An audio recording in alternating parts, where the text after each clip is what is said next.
은혜를 받기를 원합니다. 세리에서 사도가 되었던 제자인데요. 제가 별명을 붙이면 경멸에서 존경으로 바뀐 사도다 이렇게 할 수 있습니다. 실제로 그는 경멸받는 직업을 가졌던 인물이었습니다. 세리와 더불어서 창기, 여자는 창기, 남자는 세리 이러면 남자 여자를 대표하는 죄인의 대명사였습니다. 남자 보고 죄인이다 이러면 세리입니다. 여자 보고 죄인이다 하면 창기 이렇게 될 정도로 아주 그의 직업의 세리 아닙니까?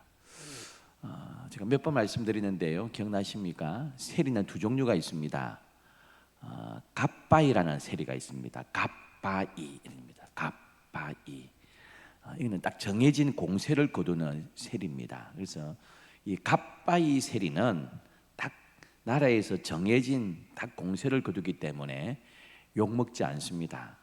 그래서 이제 저 손가락질 받는 그런 세리는 아니고요. 아주 매국노로 아주 경멸의 대상 세리는 모케스라는 세리입니다. 관세를 거두는 세리인데 정해지지 않았습니다. 자기 마음대로 먹입니다. 그 지역에서요, 마음대로 먹입니다. 또 요즘처럼 시험 쳐가지고 세무 공무원 되는 것이 아니라 입찰을 합니다. 자, 이번에 세리가 몇 명 모자라가지고 뽑습니다. 그때 나는 로마에다가 1년에 100억을 바치겠습니다, 200억을 바치겠습니다 하면 200억 바치겠다는 그 사람을 모켓으로 딱 세웁니다. 그 200억을 바치고요, 월급이 없습니다. 나머지 자기가 갖습니다. 그래서 이 기준도 없습니다. 어떨 때는 바퀴 수 따라서 바퀴가 한 개당 10만 원씩 통행세를 거둡니다. 바퀴가 4개니까 40만 원. 어떨 때는 바퀴 자기 마음대로 붙입니다. 그리고는 200억 바치고 나머지 100억 자기가 거둡니다. 300억 하면 100억. 그래서 아주 매국노들, 돈에 대한 수준노들, 아주 욕먹는 사람들입니다. 이 모케스입니다. 그 직업이 바로 모케스 세리 직업이 마태고요, 삭개오 다 모케스 출신입니다. 갑바이 출신들은 아닙니다. 그래서 욕먹는 매국노, 아주 저주의 대상, 탈무드에 기록됐듯이요, 길 가다가 독사와 모케스를 만나면 세리 모케스를 먼저 죽여라 이렇게 할 정도로 아주 경멸의 대상입니다. 근데 그가 존경받는, 복음을 위해서 목숨을 바쳤던 순교자가 되고요, 예수님의 제자가 되고, 무엇보다 마태복음을 기록한 성경의 저자가 된 위대한 사도가 되었습니다. 이 마태복음의 저자가 오늘 본문에 나오는 마태입니다. 근데 스스로 자기 이름을 마태라고 불렀습니다. 근데 본명이 마태가 아닙니다. 그 다른 제자들은요, 마태를 부를 때 마태라고 부르지 않고 레위라고 불렀습니다. 마가복음 2장 14절은 이렇게 기록합니다. 또 지나가시다가 알페오의 아들 레위가 세관에 앉아 있는 것을 보시고 그에게 이르시되 나를 따르라 하시니 일어나 따르니라. 이 똑같은 구절 아닙니까?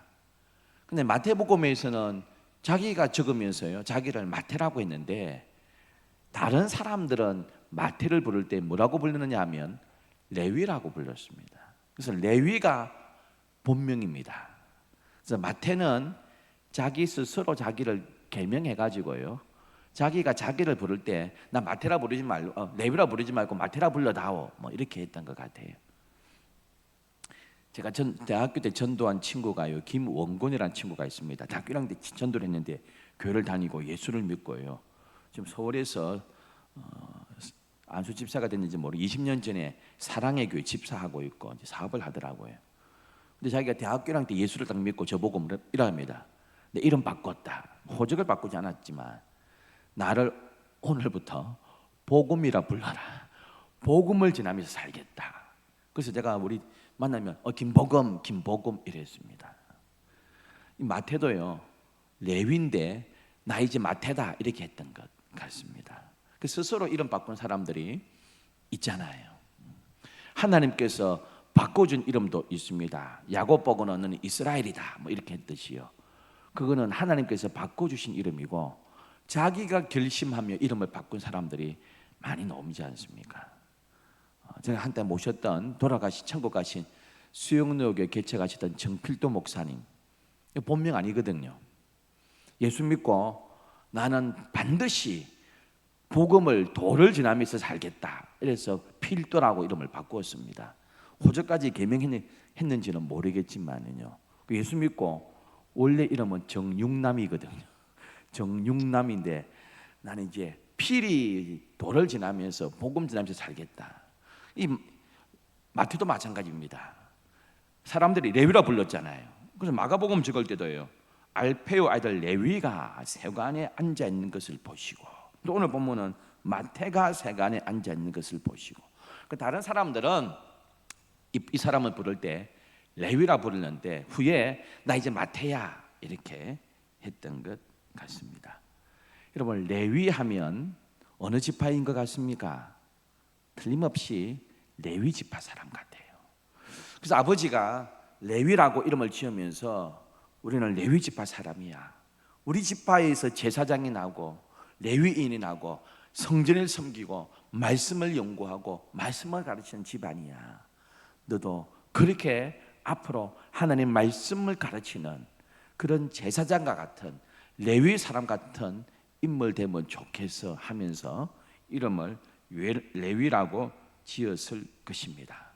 그러면서 우리 집안을 빛내다오, 하나님 앞에서 칭찬받는 집안 되게 내가 헌신해다오, 아마 그런 바람을 가졌던 것 같습니다.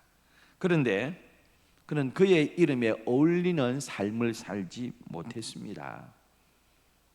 그는 어떤 마음을 가지고 세리가 모케스가 되었는지 모르지만 자기 스스로 결심했어요.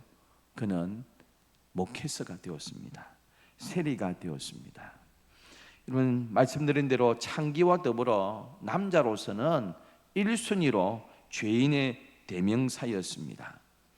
우리 일제강점기에 일본 앞잡이노로 했던 것처럼 이 로마 지배하에서 로마의 앞잡이였고요, 매국노로 배척받았습니다.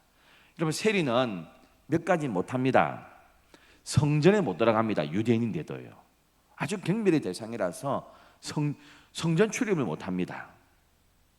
또 하나, 재판에 갈 때요, 요즘은 DNA 뭐 이런 거 검사해가지고 증거도 내지만은 그 당시에 그런 과학이 발달되지 않았어요. 두세 사람의 정인이 딱 서면 확정됩니다. 그런데 세리는 정인으로서 채택해 주지 않습니다. 세리 말은 인정해 주지 않고요. 내가 확실하다니까 이거 못합니다. 이거 법정에서 네 말은 안 믿어 이겁니다. 성전 출입 못하죠. 법정에 정인도 되지 못하고요. 또 하나, 헌금 안 받습니다. 여러분, 네가 번 돈은 더러운 돈이야. 네가 다 도둑질한 돈이야. 그 하나님께서 기뻐하지 않아. 아무리 계획을 가져와도요, 성전에서 그 헌금 안 받습니다. 그 성전 출입 자체도 못 하고요. 이거 그 사람이 내는 헌금입니다. 안 받아 이겁니다. 헌금 못 하죠. 성전 출입 못 하죠. 법정에 정인으로도 채택이 안 되는 아예 정말 멸시의 대상입니다. 근데 그가 가버나움 출신입니다. 북부 지역입니다. 북부, 중부, 남부 있다 그랬습니다. 북부 지역, 뭐 조그만 그 팔레스틴 지역이지만 나누면 갈릴리, 사마리아, 유다, 그 북부 갈릴리 지역에 가버나움이 있습니다. 예수님의 두 번째 고향입니다. 어린 시절 태어난 곳은 베들레헴, 그다음 이 헤롯의 두살 죽으려 해서 애굽에 피신 갔다가 다시 와가지고 어린 시절 자랐던 곳 갈릴리 나사렛, 그래서 커서 이사한 곳 가버나움입니다. 제2의 고향. 그 가버나움의 세리였습니다. 그러니까 예수님과 그 동네, 예수라는 존재에 대해서 이미 같은 동네 출신 아닙니까? 다 알았을 것입니다. 다 소문을 들으셨을 것입니다. 아, 베드로 그 어부, 그 형제 요한, 그 좀 잘 사는 그 어부 집안의 그 수산업하는 사장님 그 동생하고 형 다 제자가 됐대. 나다날 제자가 됐대. 다 우리 동창인데 나다날 뭐 이런 식의 그 같은 시골 동네니까요. 다 알았을 것입니다. 그래서 그 가버나움 요충지인데요. 교통의 요충지인데 많은 무역상들이 지나가는 그 요충지에서 그가 세리했습니다. 여러분, 세리를 하려면 기본적으로 계산할 줄 알아야 됩니다. 그죠? 계산해야 되니까 이거 봤죠? 더하기 뺄셈부터 해가지고 계산이 능해야만 하고 장부 정리할 수 있어야 됩니다. 그리고 글자를 알아야 됩니다. 글자 모르고 어떻게 이거 하겠습니까? 이거 누가 얼마 냈다, 외상 얼마 했다. 여러분, 그 고대 사회에 계산할 줄 알고 글자를 읽을 수 있고 쓸 수 있으면 엘리트입니다, 여러분. 우리 조선시대 글자 많이 몰랐잖아요. 양반 외에는요. 일제강점기 때 몰랐잖아요. 우리 한글이 급속하게 우리나라에 빨리 퍼진 것은요, 교회 때문입니다, 여러분. 성경을 번역하면서 선교사들 성경 읽게 하면서요. 저희 돌아가신 외할머님 한글 몰랐습니다. 일제강점기 때에 학교 갔더니 일본어 가르친다고 아버님이 학교 다니지 마 이래가지고 학교를 못 다니셨습니다. 근데 교회 가가지고요 한글 익혀가지고 글자를 알게 되셨습니다. 근데 이 고대 사회에 계산할 줄 알고 글자 아는 것, 이거 엘리트입니다. 여러분, 가버나움 요충지거든요. 많은 사람들이 왕래하거든요. 유대 사람만 다닙니까? 로마 사람 옵니다. 헬라 사람 옵니다. 여러 사람 다닙니다. 그 세관에 근무하려면 기본적으로 아람어, 히브리어, 헬라어, 로마에서는 라틴어 4개 국어를 할 줄 알아야 됩니다. 그러니까 여기서 하려면요 엘리트입니다. 엘리트인데 돈 좀 벌어보겠다고 말씀 떠나 곁길로 갔던 인물입니다. 상당히 지식인이었고요, 유능한 사람이었습니다. 그런데 사람들에게 큰 반감을 사는, 돈 있으면 최고다 하고 그 길로 걸어갔던 사람이었습니다. 정리하면 세리들은 혐오의 대상이었고 누구나 치를 뜨는 정오의 대상이고 동족에게서 사람 취급받지 못한 사람이었습니다. 회당에 출입도 못하고 성전 출입도 못했습니다.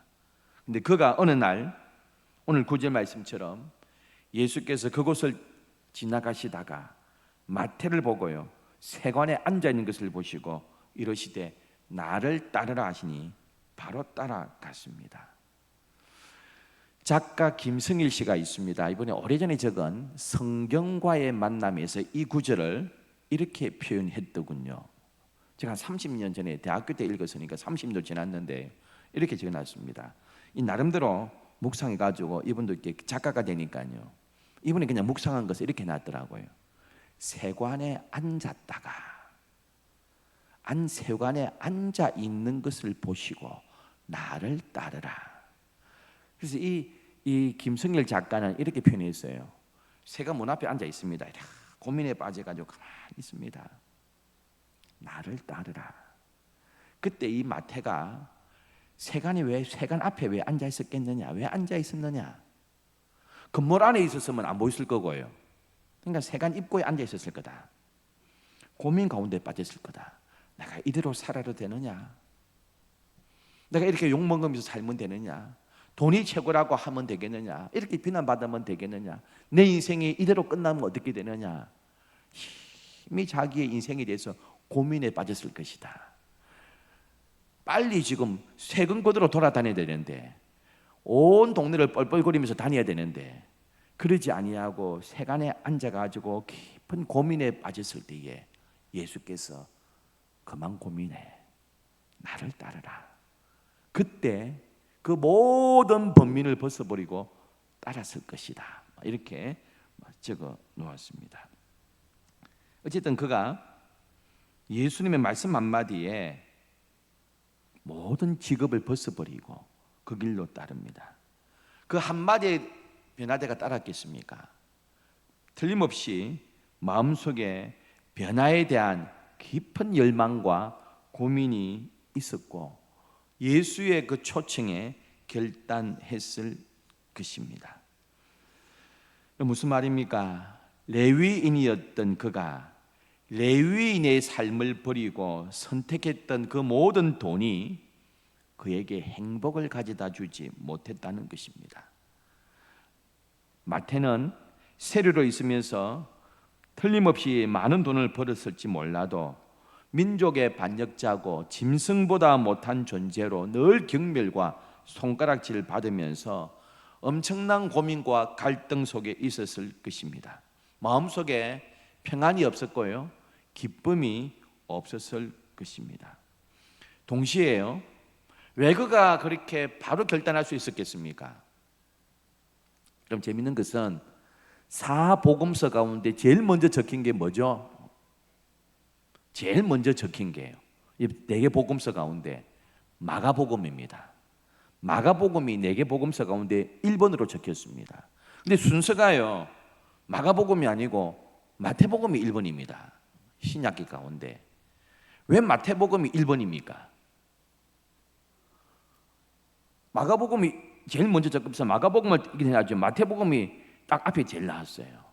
제일 먼저 적은 건 마가복음인데, 근데 순서를요, 마태복음을 맨 앞에 놨다고 해요. 이유가요, 마태복음에 구약에 대한 기록이요, 구약 성경을 끌어다 적은 게 90번이 넘습니다. 그래서 마태복음은 신약과 구약 성경의 다리 역할을 합니다. 구약을 거의 100번 가까이 인용을 하고 있습니다. 그래서 이 마태복음을 구약과 신약을 이어주는 다리복음이라고 그렇게 합니다. 그래서 맨 앞에 둡니다. 구약을요 100번, 90몇 번을 인용합니다. 무슨 말입니까? 마태가 세리지만은, 온갖 욕을 다 먹었지만은 구약에 능통했다는 것입니다. 뭐 당신은 뭐 성경이 구약밖에 없었으니까요, 그 신약을 뒤에 적었으니까, 즉 하나님의 말씀에 능통했습니다. 욕먹고 비난받았지만 자기는 회당도 출입 못하고 성전도 더더욱 못 가고 헌금도 못하는 입장이면 나 교회 안 가, 뭐 이럴 수 있는데요, 집에서 매일 성경 보았다는 것입니다. 내적 고민과 갈등이 많아가지고요, 남들이 비난하지만 남이 안 보는 곳에서는요 하나님 말씀을 쭉 읽으면서 그 영적 갈급함이 많았다는 것입니다. 그러다가 예수에 대한 소문을 계속 들었을 것입니다. 예수께서 행하신 그 모든 기적, 가나 혼인 잔치에서 그 물을 포도주로 바꾸었다는 그 소식들, 그러다가 예수가 누구신가? 내가 말씀을 읽으면서 거기 예언된 그 메시아인가? 그러다가 그 예수가 딱 지나갈 때 나를 따르라. 그때 그 모든 갈등 다 내려놓고 예수를 따랐다는 것입니다. 예수님의 나를 따르라 이 말씀 간단하지만 마태의 마음에 불꽃을 일으켰습니다. 주체할 수 없는 어떤 힘에 끌려서 벌떡 일어나서 예수님을 따라가기 시작했습니다. 옆에 있던 다른 세리가 마태 너 뭐해? 이때 뭐라 했겠습니까? 나 이제 오늘부로 이거 그만둔다. 내 세리 그만둔다. 니 뭐 먹고 살래? 나 그만둔다. 그러면서 예수를 따라갔습니다. 10절에 이렇게 기록합니다. 예수께서 마태의 집에서 앉아 음식을 잡수실 때에 많은 세리와 죄인들이 와서 예수와 그의 제자들과 함께 앉았더니, 바로요 예수님을 자기 집에 모십니다. 그리고 파티를 합니다. 파티를요. 온 퇴직한 세리들, 오늘 퇴근하고 다 와라. 우리 가버나움 세리들, 창기들, 자기하고 친했던 사람들 자기 집에 다 불러가지고요, 출장 뷔페 불러가지고, 가버나움 출장 뷔페 불러가지고 지금 식사 대접하고 있습니다. 근데 뭐라고 표현합니까? 많은 세리와 죄인들하고 있습니다. 자기 동료들 다 불렀습니다. 손가락질 박는 사람들 다 불렀습니다. 11절에 그 모습을 바리새인들이 보고요, 그의 제자들에게 이르되 어찌하여 너희 선생은 세리와 죄인들과 함께 잡수시느냐 했습니다. 12절 13절에 건강한 자에게는 의사가 쓸데없고 병든 자에게는 쓸데있느니라. 너희는 가서 내가 긍휼을 원하고 제사를 원하지 아니하노라 하신 뜻이 무엇인지 배우라. 나는 의인을 부르러 온 것이 아니요 죄인을 부르러 왔노라. 여러분, 이 유명한 말씀 마태의 식사 자리에서, 마태의 잔치 자리에서 이 말씀 하셨습니다. 그는 예수를 믿는 딱 동시에 바로 전도했습니다. 그는 다른 세리도 자기처럼 예수님을 영접하면 좋겠다는 마음으로 다 초청해가지고 잔치를 하고 있습니다. 이 잔치하는 자리가 무슨 자리입니까? 자신의 회심과 변화를 선포하는 자리인 동시에 옛 생활과 이별하는 자리입니다. 나는 이제 세리로서의 모든 삶을 오늘부로 종지부를 찍노라. 나는 새로운 삶을 사노라. 그러면서 잔치하고 있지 않습니까? 파티하고 있지 않습니까? 시티 스터드라는 캠브리지 대학생이 있었습니다. 늘 이렇게 교회 다니는 친구인데요, 런던에 와가지고 캠브리지 대학 다니다가 방학 때 가면 아버지가 잘 사니까요, 친척들, 동네 주민들 다 모아놓고 잔치했습니다. 아들 왔다고 다 이렇게 식사하고 이랬습니다. 하루는 딱 가니까요, 아버지가 달라졌어요. 썬데이 크리스찬이었어요. 본 어게인 크리스찬으로 완전히 변화되었습니다. 그 자기 대학생들 딱 보니까 아버지가 똑같이 식사하고 동네 주민들 모아놨는데요, 마시고 먹고 떠드는 게 아니라 간증을 하는 것을 보았습니다. 간증. 내가 어떻게 예수를 만났고 어떻게 변화되었고 여러분들도 이렇게 사시면 좋겠다고 예수님을 증거하는 걸 보고요, 이 시티 스터드가 충격받았습니다. 여러분, 그 시티 스터드가 나중에 WEC라는 외계라는 선교단체, 아프리카 선교회 외 단체를 만들게 되는데요, 마태가 그겁니다. 동네 주민들 다 모아놓고요, 자기 세리들 다 불러가지고 마태의 잔치하고 있습니다. 전도하고 있고요, 동시에 옛생활의 종지부를 내가 찝는다. 나는 예수의 제자가 되었다 하고 있습니다. 함께 축하하지 않았겠습니까? 나중에 이 마태를 보고 틀림없이 삭개오도 도전받았을 것입니다. 목회에서 출신 가운데 제자가 있단다. 가버나움의 제자였단다. 나는 여리고에 가버나움의 세리가 있단다. 나는 여리고 세리인데 그가 그렇게 변화받지 않았겠습니까? 마태가 한 일 중에요, 제일 위대한 일을 하나 뽑으라면 마태복음을 기록한 겁니다. 세리가, 죄인이요, 성경의 저자가 되었습니다.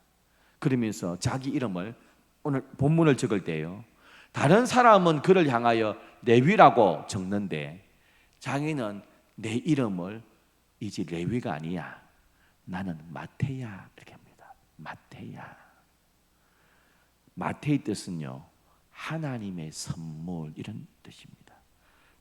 자신은 이제 하나님의 선물로 새롭게 태어난 존재야. 그러면서 나는 하나님의 선물이야, 새 생명을 얻은 선물이야. 이제 내 이름을 레위라 부르지 마, 마태라 불러다오. 그러면서 계명했습니다. 여러분, 이거 오해하시면 안 됩니다. 어떤 분들, 많은 목사님들 그래요. 저는 그게 동의하지 않는데요, 사울이 변화돼서 바울 됐다 그래요. 사울은 히브리식 이름이고요, 바울은 로마식 이름인데 그 변화된 겁니까? 제가 말씀드렸잖아요.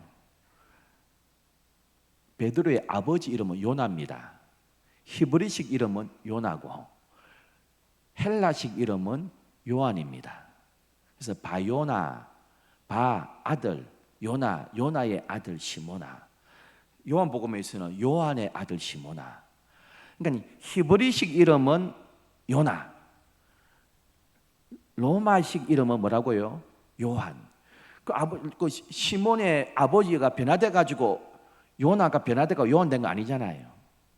사울은 히브리식 이름이고요, 바울은 로마식 이름입니다. 헬라식 이름입니다. 그 변화된 게 아니잖아요. 근데 어떤 목사님들은요, 사울이 변해가 바울 됐다 뭐 이래. 바울이 선교 다니려면 가나안 땅 팔레스타인에서 살려면 사울이 편해요. 그 동네 이름이니까요. 선교로 나가면요, 사울이 발음이 안 돼요. 뭘 하는 게 잘 된다고요? 바울이에요. 조영기 목사님 살아계실 때 우리나라에서는 조영기 목사님이잖아요. 외국 나가면 용기가 발음 안 되니까 뭘로 하셨습니까? 폴조 했거든. 폴조, 바울조였거든요. 그래서 외국 가면 묻습니다. 크리스찬이라 하면 대한민국 대통령 이름은 모르잖아요, 외국 크리스찬들이요. 근데 조영기 목사님 알거든요. Do you know 폴조? 이랍니다. 폴조, 바울조 아나. 나중에 또 돌아가시기 얼마 전에 이름도 바꾸셨어요. 영어 이름을 데이비드 조라고, 다윗이 더 좋다고. 용기가 변화돼가지고 바울된 거 아니잖아요. 외국에 막 집회하러 다니니까, 막 영어권에 집회하려 다니니까 용기 발음이 안 되니까 폴조 이렇게 한 거거든요. 용기가 변화돼가지고 바울됐다, 이건 아닙니다, 여러분. 사울이 변화되어서 바울된 거 아닙니다. 근데 그런 목사님들 설교 많이 해요. 저는 동의 안 하는데요. 근데 여기는 변화되었습니다. 레위였다가 스스로 이름 바꿉니다. 나 레위라 부르지 마. 나는 마태야. 하나님의 선물이야. 하나님의 선물로 난 새로 태어났어. 그래서 마가복음에서는 그 사람 부를 때 레위라 부르잖아요. 알페오 아들 레위가 세관에 앉았다가. 근데 자기가 똑같은 구절 적을 때는 나는 마태야. 나는 정육남이 아니고 정필도야 이러시더니 나는 마태야 라고 있습니다. 그러면서 마태복음 1장 1절을 적습니다. 아브라함과 다윗의 자손 예수 그리스도의 계보라, 족보. 그러면서 얼마나 감격했습니까? 나 같은 죄인을 하나님께서 불러주시고 예수님의 그 생애를 기록하게 하시다니, 아마 감격 가운데 눈물 흘리면서 그 마태복음을 적었을 것입니다. 말씀 정리합니다. 기록에 의하면요, 마태는 예루살렘에 15년 동안 머물면서 복음 전했다고 그럽니다. 이방인들보다는 유대인들에게 복음을 전하는 사명 가지고 살았던 것 같아요. 그래서 이 마태복음은 유대인들을 위한 복음이거든요. 나중에는 아람어로, 유대인들이 쉽게 읽을 수 있도록 아람어로 성경을 기록했고요. 또 히브리어 사본을 만들어 또 나누어 주었고요. 나중에는 에티오피아까지 아프리카 선교 갔다가 에티오피아에서 돌아오는 길에 창에 찔려서 순교한 걸로 알려지고 있습니다. 그는 예수 믿은 이후로 그의 모든 인격이 달라졌습니다. 그는 결단했습니다. 그리고 전인격적으로 변화되었습니다. 과거의 삶 조금 안 하는 정도가 아니라, 도둑질 하다가 도둑질 안 하는 정도가 아니라 완전히 사람이 달라진, 그렇게 변화되었습니다. 그리고 하나님께서요, 그의 은사를 사용해 주셨습니다. 그의 은사가 무엇입니까? 계산 잘하잖아요. 글 잘 적잖아요. 그러면서 그의 은사 따라서 마태복음을 다 적습니다. 마찬가지입니다. 무디 목사님이 집회할 때에, 무디 목사님 집회할 때 제일 먼저 앞에 찬양을 한 사람이 있었습니다. 우리도 찬양대가, 할렐루야 찬양대가 딱 하고 그다음 보통 찬양대가 하고 설교하잖아요. 찬양대가 중요합니다. 찬양대가 죽으면요, 설교 같이 죽을 경우 많습니다, 여러분. 찬양이 막 은혜가 되면요, 성도들의 마음이 확 열려가지고요, 설교 조금 죽어도 억수로 맛있게 먹고, 찬양이 막 죽어버리면. 근데 보통 이렇게 부흥사들도 앞에 찬양 사역자 세우잖아요. 빌리 그레암 목사님 앞에도 찬양 사역자가 쓰잖아요. 무디 목사님 설교가 찬양 사역자가 쓰는데 그 사람이 들어보셨습니까? 생키라는 찬양 사역자가 있었습니다. 이 생키가 쫙 찬양한 뒤에 무디 목사님이 이어서 마음문을 다 열어놓으면요 찬양으로 은혜 다 받겨놓고 무디 목사님이 설교했습니다. 여러분 이 생키가 16살 때 예수 믿었는데요 형식적으로 그리스도인으로 살다가 30살까지 그렇게 살았습니다. 그러다가 생키가 찬양하는 것을 무디가 보았습니다. 그리고 무디 목사님이 생키에게 찾아가서 이렇게 물었습니다. 나는 18년 동안 당신 같은 사람 찾고 있었습니다. 그 한마디에 나를 따르라 한마디에 마태가 따라간 것처럼 18년 동안 당신 같은 찬양하는 사람 찾고 있었습니다. 이 말 한마디에 생키가 자기 직업을 딱 버리고요 완전히 거듭나가지고 평생을 무디와 함께 사역하게 됩니다. 여러분 생키의 직업이 뭔지 아세요? 세무공무원 국장이었습니다. 이 마태하고 똑같았습니다. 여러분 그 세무국장 하던 이 친구가 18년간 당신 같은 찬양하는 사람 찾았습니다 할 때 그의 직업을 다 내려놓고요 평생을 무디 목사님의 동력자로 그가 살았습니다. 오늘도 하나님은 우리 삶 가운데 또 다른 마태 찾고 계시고요 또 다른 생키를 찾고 있습니다. 함께 기도하겠습니다. 좋으신 하나님 아버지,